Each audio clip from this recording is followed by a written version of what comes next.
Abraham அழைச்சி ஒரு நம்பிக்கையை ஊட்டுறாருங்க. கவனிங்க, நம்பிக்கையை ஊட்டுற, நம்பிக்கை இல்லாதவனுக்கு நம்பிக்கையை கொடுக்கிறார்.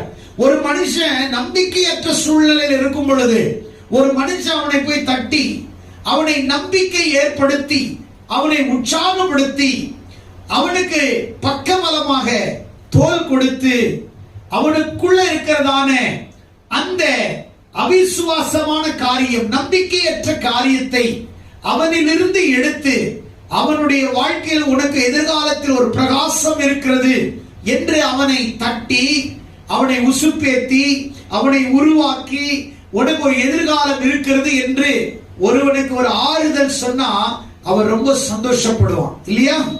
சந்தோஷப்படுவானா இல்லையா? அப்ப ஆபிரகாமை ஆண்டவர் அழைத்த பொழுது 75 வயதுல அவனுக்கு என்ன இல்லைன்னா குழந்தை பாக்கியம் கிடையாது.